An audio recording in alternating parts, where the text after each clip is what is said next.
Saudara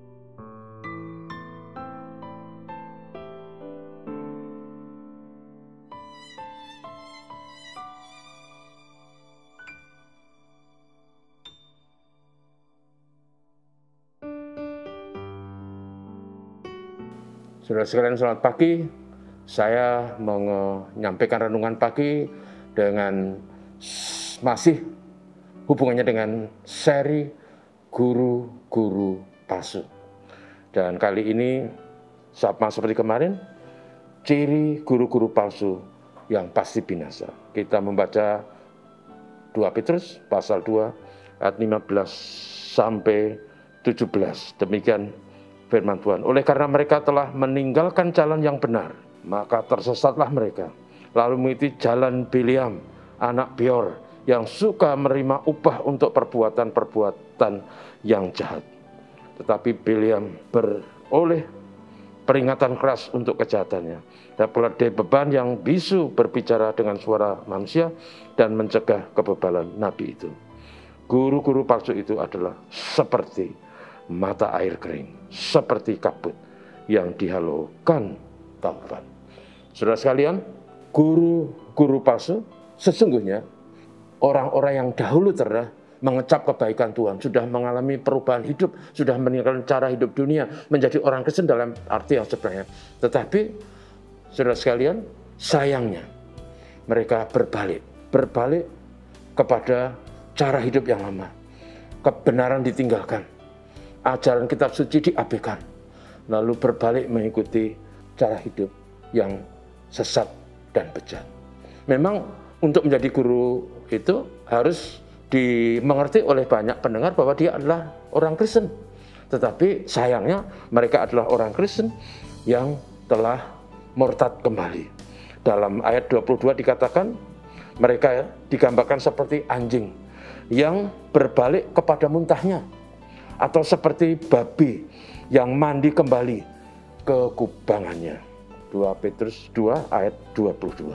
Juga digambarkan di situ guru-guru palsu itu seperti Biliam. Biliam adalah sebenarnya sama seperti seorang nabi Tuhan pada waktu itu. Dia hamba Tuhan yang silo terhadap dunia, karena pada satu kali Raja Balak dari Moab itu mengundang dia dan menjanjikan hadiah besar padanya, dengan catatan bahwa Biliam mau mengutuki orang Israel, karena mereka punya keyakinan kalau apa yang dikatakan Biliam itu terjadi. Nah, saudara, akhirnya Biliam itu datang, dan dalam teks dikatakan Biliam itu tidak berkenan di hadapan Allah. Mengapa, saudaraku? Karena Biliam itu pergi ke Moab untuk melakukan tugas pelayanan atas undangan Raja Balak. Motivasinya adalah karena hadiah, karena janji pemberian besar. Dan karena itu dia ke sana. Sampai dalam perjalanan itu, kalau saudara baca dalam Bilangan pasal 22, keledai yang dia tumpangi itu bisa bicara. Setelah keledai itu menyimpang, lalu keledai itu kemudian minggir mepet ke tembok sehingga kakinya Biliam itu terjepit di situ. Dan rupanya karena keledai itu melihat malaikat Tuhan yang menghadangnya. Nah, saudaraku, yang menyedihkan adalah karena Biliam itu sekali lagi motivasinya adalah cari untung. Keuntungan finansial, keuntungan yang membawa kesenangan duniawi. Nah, guru-guru agama palsu itu sebenarnya setara dengan itu. Tujuan hidupnya hanyalah bersenang-senang, berfoya-foya, mengumbar hawa nafsu kedagingan. Bahkan dalam perspektif filsafat modern zaman kita sekarang, kita tahu apa yang namanya hedonisme. Hedonisme mengatakan bahwa kebahagiaan adalah kebajikan tertinggi. Jadi orang selalu mengejar kebahagiaan. Dan kadangkala dan seringkali kebahagiaan diperoleh itu dengan mengabaikan etika, tata krama, sopan santun, dan mengabaikan orang lain. Dan saudaraku, Tuhan Yesus mengajar kita supaya kita tidak mencintai dunia, dalam arti tidak mengikuti gaya dan pola hidup, filsafat, dan cara-cara kehidupan duniawi yang diwarnai dengan dosa dan kesesatan dan keserakahan. Kita harus tahu itu. Karena itu saudaraku, lalu apa maknanya tema ini bagi kita?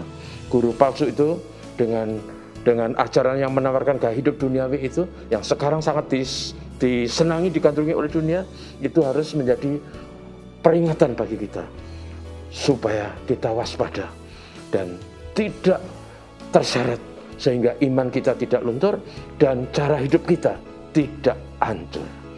Saudaraku, hati-hati kepada ajaran-ajaran yang palsu.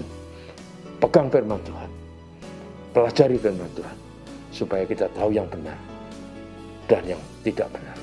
Karena kalau kita ikut yang tidak benar, kita juga akan binasa bersama guru-guru palsu itu. Mari kita berdoa. Terima kasih Bapa, kasih setiamu bagi kami. Kami bersyukur untuk firman Tuhan yang selalu mengingatkan kami dan menolong kami untuk kami hidup di jalan yang benar. Firman-Mu adalah kebenaran, firman-Mu adalah kompas dalam perjalanan. Berkat Tuhan kami mohon dalam segala tanggung jawab kami hari ini. Bapa, terima kasih. Amin. Selamat pagi, saudara.